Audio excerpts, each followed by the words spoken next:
You are King of France, and right now, at 3 in the morning, you are on all fours in a corridor of the Hotel Saint Paul Palace in Paris, moving, not walking, not crawling in the way a man crawls when he's injured, moving, the way something moves when it's tracking, when it's running something down. Your servants are pressed against the walls. They don't know what to do. They've been told not to restrain you, unless it reaches a certain point, and they're trying to work out if this is that point. One of them will write about this night in a letter that will survive 7 centuries. He will describe the sounds you're making as howling. You are 23 years old. You are King Charles VI of France. You are the most powerful man in Europe, and you have no memory of any of this. You will wake up tomorrow in your chambers, and when someone tells you what you did, you will be horrified. This happened repeatedly for 30 years. And France is just where we're starting, because France is where the documentation survived in enough detail to be unambiguous. But this wasn't one king, one bad episode, one dynasty's bad luck. This was a pattern across centuries and continents. Thrones from Rome to Byzantium to Spain to England kept producing the same result. Men with absolute power whose minds broke, spectacularly and often publicly, in ways that rippled outward and cost everyone around them everything. The question we're getting into today is not why one king lost his mind. That would be straightforward enough to explain. The question is why the throne specifically produced this so consistently that historians have spent centuries cataloging the cases and still keep finding ones they missed. By the end of this, you're going to understand exactly why medieval kingship was one of the most psychologically destructive environments a human brain has ever been asked to operate in. And you're going to look at power differently because of it. Let's start with something most people never think about. Being king killed you in ways that had nothing to do with swords. The average medieval monarch ate food prepared in a kitchen staffed by dozens of people whose loyalty was always conditional on court politics. Most rulers ate from dishes made of pewter, a lead-tin alloy, or drank from vessels lined with lead-based glazes. Lead was everywhere in the medieval kitchens, and almost no one knew it. It sweetened the wine stored in lead-lined casks. It leached into water from lead-lined cisterns. It coated the cooking pots. Chronic low-grade lead poisoning produces symptoms that look, to any observer without a toxicology lab, exactly like mental illness. Mood swings, memory loss, paranoia, hallucinations, muscular weakness, abdominal pain that appears and disappears without apparent cause. These symptoms worsen gradually over years as lead accumulates in bone and tissue. We can measure it now. Forensic analysis of medieval royal skeletons has found lead concentrations well above any modern safe exposure threshold in multiple samples. They couldn't measure it. What they experienced was their own mind turning against them in ways that felt like divine punishment, demonic possession, or the curse of an enemy, because those were the only available explanations. The wine made it worse. Fortified and sweetened wines preferred by medieval courts were frequently stored and transported in lead-lined casks, specifically because lead compounds sweetened the flavor. Some estimates suggest that heavy wine drinkers in pre-industrial Europe absorbed multiple times the annual threshold for chronic lead toxicity.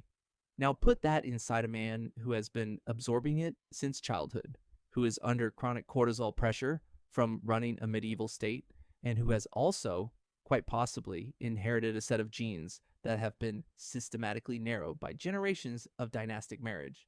Because the inbreeding problem is worse than the lead. A 2019 study published in the journal Heredity analyzed 9 generations of the Spanish Habsburg dynasty and found inbreeding coefficients in its final generations that exceeded documented norms for even the most isolated human populations ever studied. Charles II of Spain, the last of the Habsburg line, had parents more genetically related to each other than typical full siblings. Contemporary accounts describe him as barely able to hold himself upright. He could hardly chew. He spoke with difficulty. He had recurring seizures. He died at 38 without an heir, which immediately triggered the War of the Spanish Succession, a conflict that killed hundreds of thousands of people across a decade of fighting. He was also, throughout all of this, King of Spain. The title transferred regardless of what the biology did, because bloodline was the mechanism and succession wars were considered worse than a broken king. The logic was entirely coherent. The results of it are in the historical record. The Habsburgs were the extreme end of a logic that ran through every European royal family for centuries. First cousins, second cousins, uncles and nieces, all arranged as diplomatic instruments, while the genetics accumulated consequences that took generations to fully emerge. The people who came out of that system were then placed inside the most psychologically extreme conditions available in pre-modern civilization. Here is the isolation problem, and it is larger than people usually acknowledge. Imagine never once being able to speak to anyone without it being political. Every meal, every walk, every casual remark exists inside a web of competing interests you can never fully map and can never stop monitoring. Your advisors want influence. Your brothers want your throne. Your clergy want theological concessions. Your servants are watched by courtiers who report to factions already calculating the next succession. There is no trusted friend in absolute terms. There is no one to tell, I don't know what to do.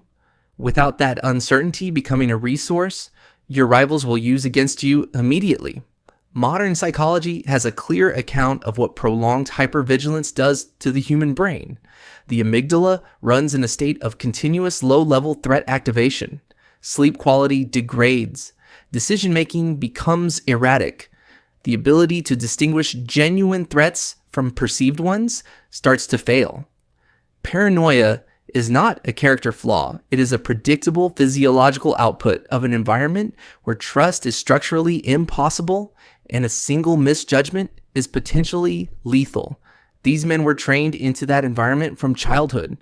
Many of them had watched their fathers or brothers killed by the people closest to them. The paranoia wasn't irrational. It was the correct adaptive response to a situation that centuries of political violence had engineered. The problem is that the correct adaptive response to that environment looks identical to the early symptoms of serious mental illness. There was no clean line between justified suspicion and clinical paranoia.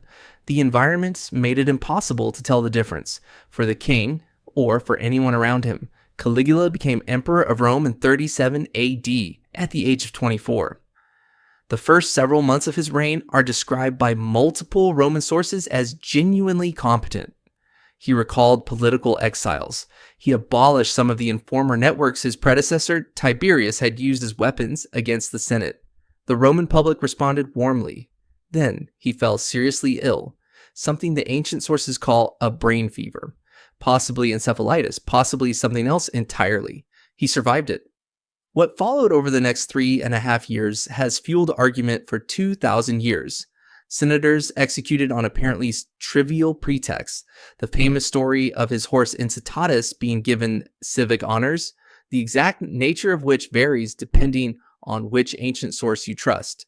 Declarations of his own divinity, a pontoon bridge built across the Bay of Baiae for no clear military purpose, the instruction to his soldiers assembled at the English Channel in preparation for an invasion of Britain to collect seashells from the beach as spoils of the ocean. The scholarly debate about how much of this is accurate is genuine. Historian Anthony Barrett, in his detailed biography of Caligula, argues that much of what Suetonius and Cassius Dio recorded was filtered through a senatorial class with strong retrospective motivations to portray him as a monster. Both historians wrote decades after his assassination, drawing on sources with their own political interests. What you're reading is partly biography and partly the most polished character assassination in ancient history, and untangling the two is genuinely difficult. What is not in dispute is the ending. In January of 41 AD, members of the Praetorian Guard stabbed him more than 30 times in a palace corridor. He had been emperor for 3 years and 10 months. His wife and infant daughter were killed the same day. The men who removed him from power were the same men whose formal purpose was protecting him. That consistent detail will come up again. Charles VI of France had his first serious episode in 1392, during a military march through a forest near Le Mans. Without any apparent trigger, he drew his sword and turned on his own escort. He killed 4 men before being physically subdued by the people around him. When the episode passed, he remembered nothing. He was told what he had done, and he wept. The episodes continued for the next 30 years. During the worst of them, he didn't recognize his queen, Isabeau of Bavaria. He sometimes didn't know his own name. He ran through the corridors of the Hôtel Saint-Paul at night in states witnesses consistently described as somewhere between terror and animal confusion. He howled. During certain episodes, he refused to bathe for months. During others, he believed his body was made of glass and would shatter if touched. He had cushioning sewn into his royal garments. He became afraid of stairs. He was terrified of the coat of arms of France, of all things, and had to have the royal insignia covered in his presence during bad periods. 8. The modern diagnoses most often proposed for Charles VI are schizophrenia or a bipolar disorder with psychotic features. His contemporaries called it witchcraft, specifically the curse of a sorceress who had infiltrated his retinue. His physicians administered purges, bloodlettings, and herbal preparations that we now know address nothing. What they were managing was a condition that wouldn't be named, described, or partially understood for another 500 years. What they were managing is the more important point. While Charles VI moved in and out of coherence, his court operated around him with an exhausted, improvised competence that almost no historical account gives proper credit. The chamberlains who developed the systems for navigating the glass delusion, learning which approaches didn't trigger panic. The ladies in waiting who rotated night shifts because the nighttime episodes were worst and someone had to be there. The advisors who had learned through trial and error, measured in ruined meetings, exactly how to frame a question to get a usable response from a mind that was only partially present. The survival of everyone in that court depended on their collective ability to manage one broken mind. This was the group, not the king, holding the kingdom together, and none of them could leave. You did not resign from the court of the King of France in the 14th century. The political consequences radiated outward continuously. Philip the Bold, Duke of Burgundy, and Louis I, Duke of Orleans, ran France between them during Charles's reign, competing bitterly for control of the regency. Their competition became a civil war. The Civil War fractured France into the crisis the English exploited at Agincourt. Large portions of French territory were ceded by treaty after a siege of Paris that devastated the population. Ordinary French people paid in blood, starvation, and displacement for 3 decades of a war that originated partly in the impossibility of governing around a king who sometimes didn't know what country he was in. This is the thing that gets lost when we treat mad kings as a historical curiosity. The madness was never contained to the individual. It moved outward through courts and councils and military commands, and it landed on people who had no say in any of it. Justin II of Byzantium governed competently for the first years of his reign, after taking the throne in 565 AD. By the early 570s, his court records show a sharp change in how official decisions were being documented, who was actually making them. He was wheeled through the palace on a specially constructed rolling throne during his worst episodes because he could not walk reliably. He bit members of his court. The court musicians played almost continuously because someone discovered it calmed him, and when the music stopped, he became agitated in ways that the people around him had learned to find alarming. He delegated effective governance to his general Tiberius in 574 and died 4 years later, his mind having largely vacated the throne several years before his body did. The hypothesis modern clinicians most often apply is acute porphyria, an inherited metabolic disorder affecting hemosynthesis that produces severe abdominal pain, neurological damage, and acute psychotic episodes during attacks, with relatively functional intervals between them. Porphyria is heritable. It travels through bloodlines, which is why the same diagnosis appears across European royal history more than once. Then there's Joanna of Castile, known to history as Juana la Loca, Joanna the Mad, whose case is the most contested of all of them. She became Queen of Castile in 1504 and was declared mentally unfit to rule by her father, Ferdinand of Aragon, almost immediately. She spent the next 46 years confined at the Palace of Tordesillas, while her father and then her son, Charles I, governed Spain in her name.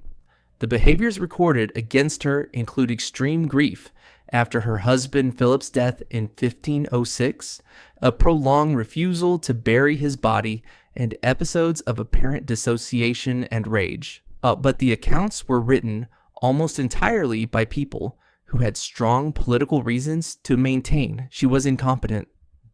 Several historians who have studied the primary sources directly have concluded that Joanna was coherent, aware of her confinement, and actively resistant to it. What her family called madness, those historians call an inconvenient queen who wouldn't cooperate. She died in confinement in 1555 at 76, having outlived both the father and the son who kept her there. Whether she was ill or simply trapped is a question that has no clean answer, which is exactly why it belongs here. George III of England is the most thoroughly documented case we have, because his physicians kept detailed clinical notes that survived. The symptom progression, those records describe maps cleanly onto what we would now recognize as acute intermittent porphyria, the discolored urine that alarmed his medical team in his first acute episode, the muscular weakness, the racing, incoherent speech during acute phases, the abdominal pain, the functional intervals in between, during which he was a productive, engaged king who by most contemporary accounts was genuinely decent. He had 5 serious episodes over his reign. Between them, he governed, had 15 children, maintained real intellectual interests in agriculture and science, and navigated the political catastrophe of losing the American colonies without losing his throne. During his acute episodes, he was held in a restraining chair, doused with cold water, and given treatments we now know were useless at best and actively harmful at worst. His physicians were doing everything their training equipped them to do. Their training simply did not include porphyria, which wasn't even described as a condition until 1889, 69 years after George III died. He spent the final decade of his life blind, deaf, and in a state of continuous confused distress, locked in the royal apartments at Windsor Castle. His son, who had held the regency since 1811, was not known for visits. George III died in 1820 at 81, having lived long enough for his mind to leave years before his body followed. Here is the full shape of it, seen from outside any single case. Lead in the dishes and the wine. Genetics compressed across generations by a marriage system that prioritized bloodline over biology. Structural isolation engineered to prevent any form of genuine trust. Chronic psychological pressure without the possibility of relief from childhood without exit. And an institution that placed human beings inside all of those pressures simultaneously, and then, when each broken mind finally gave way, simply replaced it with the next in line. The madness of these kings was not random bad luck. It was a consistent output of a machine that had been built that way. No one designed it to destroy the minds it contained, but no one redesigned it when it became clear that it did. Because the logic of sovereignty, the bloodline, the divine right, the absolute authority was considered worth whatever it cost the people who had to carry it. Here's what actually made the difference between the kings who stayed functional and the ones who didn't. The ones who survived psychologically were almost always the ones who had, by accident or by temperament, people around them who were allowed to push back. A queen who could argue. A counselor who could disagree, without it being treated as treason. A brother who could say out loud what everyone else was thinking. One feedback loop in a system otherwise designed to eliminate all of them. No one tells a king he's wrong. That's the quieter horror underneath everything we've been talking about. The feedback mechanisms that keep ordinary human cognition tethered to reality depend on other people pushing back. on consequences, on the friction of normal social interaction. Kings had none of it. What they had was a court full of people whose survival depended on agreement. When a mind began to slip inside that environment, there was no one to catch it, only silence and nodding and the gradual acceleration of whatever was already going wrong. Most of us would not have lasted longer. Some would have broken faster. Think about the last time you made a serious mistake at work and someone told you clearly to your face that you were wrong, and how much you hated it and how necessary it was. Now remove that. Remove every version of that. Remove it from your entire life. Replace it with years of unbroken agreement from everyone around you. See where you end up. The kings who broke were not simply weaker than the ones who didn't. They were inside a machine designed to produce this, and they happened to reach the point the machine was built toward. The ones who escaped it were lucky or had the right people around them, or both. What those kings didn't do, most of them, was go quietly. And some of them, when the mind fractured fully under that pressure, didn't turn outward toward distant enemies they'd never met. They turned inward, toward the people they slept near, the people who sat across from them at the same table, who called them father or husband, who lived in the same walls and trusted the same building to protect them. Which kings went there? Which ones brought the same madness we've been talking about and aimed it at their own blood, their wives, their children, the people who were physically closest and had nowhere to go? That's the next question. And I'll tell you now, the answer is going to be darker than anything in this video, because going mad alone, even spectacularly, is one thing. What some of these men did with that madness in private at home to their own families is something different entirely, and it tells you something specific about what absolute power does when the last wall holding it in finally comes down. Tell me in the comments, of all the kings we talked about today, which one do you think was genuinely ill, and which one do you think was using madness as political cover? The line between those two is thinner than it looks, and I genuinely want to know where you draw it.